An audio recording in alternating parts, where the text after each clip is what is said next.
And we're back here on the GSMC Baseball Podcast, bringing you our third segment, which is going to be talking about the Astros and Rangers recent series, going over it, giving my thoughts on it, and all that good stuff. But before I do that, I'd like to ask you once again to please like and follow the show.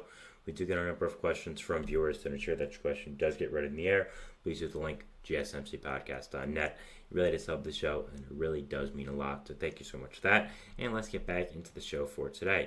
All right, so our third segment is, of course, going to be about another series again. Series-heavy episode, which is what it is. It is a recap of the Astros and Rangers, two AL powerweights, the ALCS matchup last year.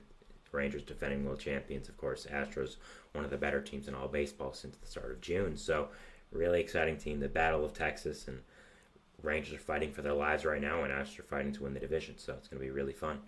So, first game starting off here, we had a pitching matchup we had Andrew Heaney versus the Astros' Hunter Brown. So starting off the scoring, we had in the top of the third, Alex Bregman hitting his 15th home run for the Astros, making it 1-0. Bottom of the fifth, the Rangers would tie it up with a Leody Taveras sacrifice fly to make it 1-1, tying up the game. Top of the eighth, though, Jeremy Pena would come in clutch, hitting an RBI single to make it 2-1 Houston, giving the lead in the late parts of this game, which is a really great job. But, of course, who else? Corey Seager hitting a solo home run to make it 2-2 Texas, and end up, really giving the Rangers a new lifeline in the back end of this game. The top of the 10th, though, when we go into the extra innings, Jeremy Pena would get hit by a pitch to make it 3-2 and give them the lead, but there'll be no match, as in the bottom of the 10th, Josh Smith hits a 2-run home run to score Adolis Garcia, hit the walk-off, and really give a great win to this Rangers team, giving them the first win of this series. Now, you would think with this great adrenaline-running, momentum win for this Rangers team, they would be able to, take these next two games from the Astros, or at least one, and take the series from them and give them really a new lifeblood on the rest of the season. Well, you would be wrong. As spoiler alert, they would lose the next two games. I don't know how they did that after the great momentum they had from that Josh Smith home run, walk-off home run, I should say, but they somehow did it. So, going into the next game, we had a matchup of Tyler Mahle versus Framber Valdez. Tyler Mahle was indeed making his first start as a Texas Ranger. Of course, was signed from the Twins as a free agent, but was recovering from Tommy John, so was kind of just an addition late in the season, and that is now what he's doing. So, going into the scoring of this, top of the fourth, the Astros would end up scoring, making it a 1-0 game with a Jake Meyers RBI single. Top of the sixth, another Jake Meyers RBI single, make it 2-1 in the top of the sixth. And in the top of the ninth, a Jordan Alvarez 2-run home run would make it 4-0 Houston. Now, going into the bottom of the ninth, the Rangers had 0 hits. 0 hits. So, looking like a no-hitter. I mean, I don't know how the Rangers had that great momentum winning game the last game and then almost get no-hit by Framber Valdez, but that happened. With two outs, 1 out to go for the no-hitter, Framber Valdez would leave a sinker too much over the plate, and Corey Seager would end up hitting the ball way out to center field, hitting a 2-run home run, his 24th of the season, to make it 4-2 Houston. The Astros would end up winning the game still, with Josh Hader getting the final out, but was kind of unfortunate that they were not able to get the no-hitter, but still, really fantastic win by this Astros team, giving up only 1 run the entire game. What a start by Valdez. They need that in the playoffs, so really, really great job there. Of course, you look at Valdez's stat line. He went 8 2/3 innings pitched, giving up only 1 hit, 2 run runs, 3 walks, and 5 strikeouts, and of course 1 home run. Really, really great start by him. What a great job. This Rangers offense had nothing to play with, and he had a great, great start there. Almost throwing a no-hitter was absolutely fantastic.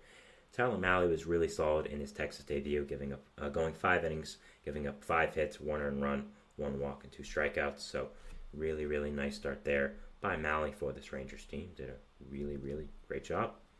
So, let's say, final game of this series, and it was very important for both these teams, obviously, both looking to get a win against their in-state and division rival. So, starting off here in the top of the first, we have Jeremy Pena hitting an RBI single to make it 1-0 Houston. Top of the third, Jordan Alvarez would hit a solo home run, his 22nd of the year, to make it 2-0 Houston. Victor Caratini would hit a 6th home run of the year to make it 3-0, and a Mauricio Dubon double would make it 4-0, and a Jose Altuve RBI single would make it 6-0. So, obviously, the Astros got up to a great start. Really just kind of sucked all the sorry, I said 6-0. I'd say 5-0. Kind of sucked all the momentum away from this Rangers team. Did a really, really great job. But the Rangers would not go down without a fight, as in the bottom of the sixth, Marcus Semien would hit his 17th home run of the year to make it 5-1. And a Nathaniel Lowe triple, yes, first baseman triple, don't see those all the time, would make it 5-2 Houston. And a Leody Taveras sac fly would make it 5-3. The Astros would end up adding on more, though, with Alex Bregman's insurance run RBI single to make it 6-3 Houston. And then in the bottom of the eighth, a Jonah Heim RBI single would get the Rangers closer, making it 6-4, but they would not end up scoring, and that would be it for them, as the Astros would end up taking this game and the series, making it 6-4 Astros. They had new addition Yusei Kikuchi on the mound, who went 5 1/3 innings pitch, giving up 4 hits, 2 runs, 3 walks, no strikeouts, and only a homer. Really solid start there. Again, they gave up a lot for him, but I think just the arm is a great addition to the Astros team, and I think he's going to be really good for them down the stretch. The Rangers, of course, had on the mound Monday. They had, surprisingly, Jose Urena, who's made a lot of starts for them, and surprisingly been decent. I don't know how he's still in the league. I don't know how he's still surviving. I still remember him being, that crappy little starter with the Marlins a long time ago, but somehow still making competitive starts for teams, so good for him. Was pretty solid there, but really, really great series win for this Astros team, continuing to make the claim that they are the best team in the AL West, one of the best teams in the entire AL, and winning against the defending world champions, no matter how much they're struggling, is always a great job. And also, the Astros and Rangers are very good. They're direct rivals. They're both in the same state. They're in the same division. They play each other all the time. They're great rivals. So for the Astros to win this series, now we're a half game above the Mariners for this AL West, and it's really going to be a dogfight all year to see who gets that. I think it was a really, really good job, and yeah, nice series win by this Astros team. It's going to be interesting to see, which of these teams makes the playoffs, because I think it's very unlikely that both the Astros and the Mariners will end up making the playoffs. I think whoever wins the division is going to be the only team to make the playoffs. I don't think either team is going to make the playoffs as a wild card right now, because they're around 5 games out, and it'll just be a lot to overcome. But it will be interesting. I mean, Mariners are only half game out, so it's going to really come down to the wire who is going to end up winning this division. Now, the Rangers are in a really, really rough predicament right now. I mean, this series loss just kind of clinched it for them, I think. They're now 54-61 and are 9.5 out of the wild card. They're below the Tigers, who, sold off a bunch of their players at the deadline. So, really unfortunate time for the Rangers right now. I kind of think they've accepted their fate, that they're not going to be competitive this year. And, yeah, obviously won the World Series last year. Can't be too mad about this year, but it's kind of unfortunate that you did buy at the deadline, quote unquote, or you don't really buy, you didn't sell, is what I'm trying to say. And now it's very unlikely that you do make the playoffs. I mean, you're 9.5 out of the wild card. You're below the Tigers, for crying out loud. You're 5.5 out of the division. I think it's kind of time for you guys to roll over and accept your fate. Jacob deGrom coming off the injured list isn't going to give you 5.5 games of making ground in the division. So it's really unfortunate, because the Rangers could have had a franchise-changing deadline. I mean, imagine what you could have gotten for Nathan Eovaldi, for Andrew Heaney, for those pitchers on the market, mainly Eovaldi with his playoff success. Could have even traded some position players as well. Deal from that part of your depth. So really unfortunate for them, but I kind of think that's it for them on this year. I think we're kind of closing the book on the Texas Rangers and their season this year. I just don't think there's a way for them to be extremely competitive again this year, and I kind of think that's it. Had a great season last year.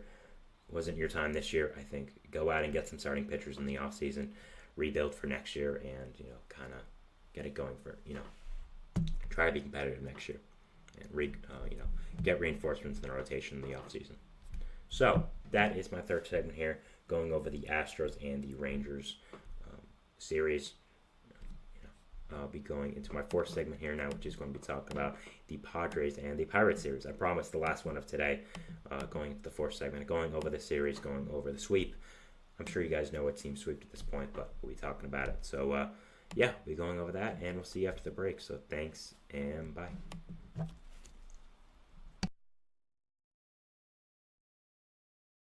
For the best and latest podcasts available anywhere, go to the podcast app on your cell phone and type in GSMC. To access